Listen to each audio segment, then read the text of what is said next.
तेलंगाना में इंतखाबी तशहीर उरूज पर है। सियासी जमातें इरादों, दावों और वादों से वोटरों को शीशे में उतारने की कोशिश में जुटी हैं। ये इंतखाबात बरसर इक़्तिदार टीआरएस के लिए बड़ा इम्तिहान है।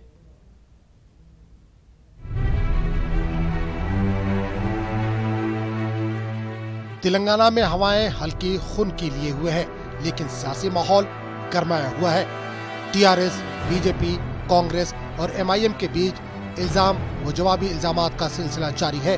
बीजेपी के स्टार प्रचारक अपने रिवायती खतूत पर तशहीर कर रहे हैं, तो कांग्रेस टीआरएस हुकूमत पर इंतखाबी वादा वफा न करने का इल्जाम लगा रही है। इसके जवाब में टीआरएस अब आंध्र प्रदेश की हुक्मरान जमात तेलुगु देशम के साथ कांग्रेस के इत्तेहाद का इस्तेमाल आंध्र मुखालिफ जज्बात को उभारने की कोशिश कर रही है। टीआरएस को बीजेपी से इतना खतरा नहीं जितना कांग्रेस और टीडीपी इत्तेहाद से है। पहले जिस इंतखाब में टीआरएस के आसान जीत की पेशगोई की जा रही थी, अब कांग्रेस की क़यादत वाली प्रजाकुटमी ने इसे दिलचस्प बना दिया है।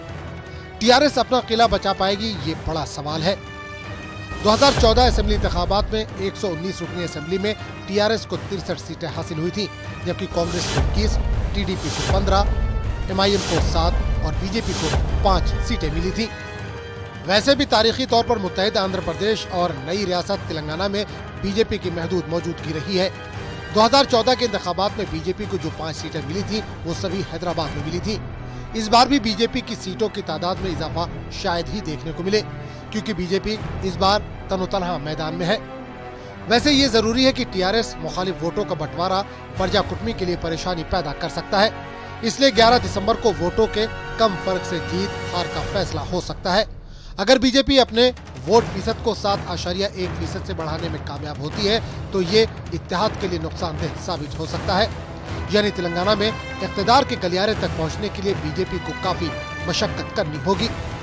Bureau report, news 18 Urdu.